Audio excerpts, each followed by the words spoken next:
Hello बच्चों, class 11th में physical में आपका 4th चैप्टर कंटिन्यू है। चैप्टर का नाम है बच्चों गुरु शिष्य संबंध शैक्षिक इकाई, जिसमें आज आप जनसंख्या विस्फोट वाला सेगमेंट पढ़ रहे हो। पृथ्वी पर तीव्रता से बढ़ती जनसंख्या भारत में चिंता का संदेश फैला रही है।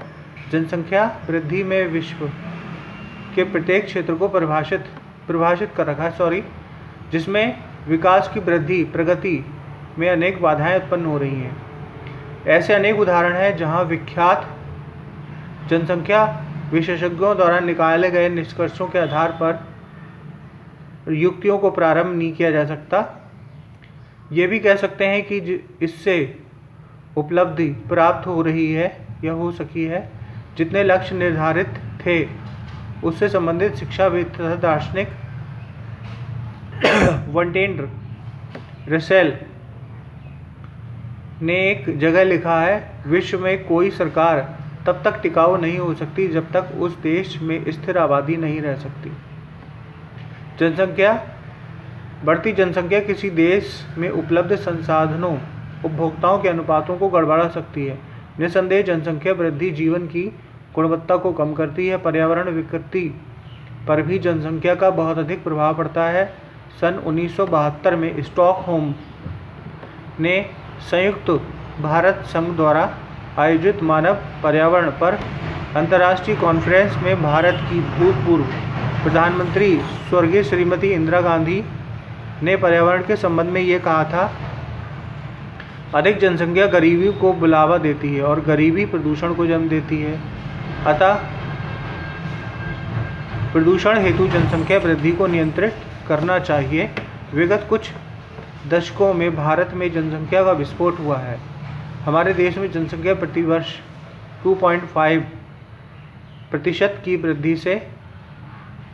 वृद्धि हो रही है, जबकि इस प्रकार हो रहे व्यक्तियों द्वारा देश को रोजगार की व्यवस्था नहीं है। जनसंख्या वृद्धि में वस्तुओं की कीमतें बढ़ गई हैं।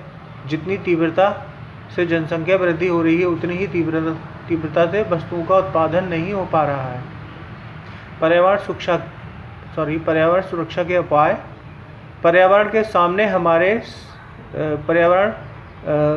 मानव के सामने सबसे बड़ी चुनौती ये है कि किसी प्रकार पर्यावरण विघटन पर नियंत्रण किया जाए और परिस्थिति संतुलन और पारिस्थितिकी तंत्र में स्थिरता कैसे रखी जाए। यद्यपि विश्व स्तर तथा राष्ट्रीय स्तर पर इस अवस्था में या इस दिशा में प्रयास किए जा रहे हैं। सरकारी एवं गैर सरकारी तथा स्वयंसेवी संस्थाएं प्रयत्नशील हैं, उनके कोई ठोस परिणाम नहीं मिल रहे हैं। विश्व स्तर पर पर्यावरण समस्या को दूर करने में अनेकों उपाय किए जा रहे हैं। वनों के संरक्षण एवं अवैध कटान को रोकने हेतु 1974 में गौरा देवी तथा सुंदरलाल बहुगुणा ने चिपको आंदोलन चलाया था। पेड़ों पर चिपककर अपनी जान की परवाह किए बिना ठेकेदारों की कुल्हाड़ी का सामना किया। आज उसी गौरा देवी की धरती में उसके ही लोगों को वन संरक्षण कानून के कारण वनों से वंचित होना पड़ा है। आज पर्यावरण संरक्षण के नाम पर करोड़ों रुपए का व्यय, पुरस्कार, गोष्ठियां एवं सम्मेलन होते हैं। मंचों पर भी पर्यावरण संतुलन हेतु इस समस्या समाधान हेतु बहुत भाषणबाजी होती है, किंतु मंचों पर भाषण देने से नहीं बल्कि कुछ प्रयत्न करके ही इस समस्या का हल किया जा सकता है। अंतर्राष्ट्रीय स्तर पर सहयोग से ही विश्व पर्यावरण का संरक्षण किया जा सकता है और इस पर पड़ने वाले कुप्रभावों को रोकना भी अंतर्राष्ट्रीय सहयोग से संभव हो सकता है। साधारण जनमानस को पर्यावरण की विभिन्न समस्याओं से अवगत कराकर उनसे होने वाले परिणामों की जानकारी देनी चाहिए। इन समस्याओं के निराकरण हेतु उसकी भूमिका के महत्व को भी समझना चाहिए। समाज सेवी संस्थाओं एवं महत्वपूर्ण योगदानों को समझने और समझाने की आवश्यकता है। ओके बच्चों, thank you so much for watching my video.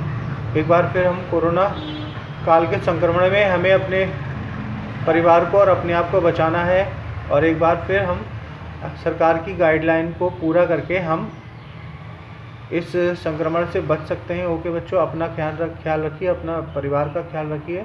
Thank you so much for watching my video.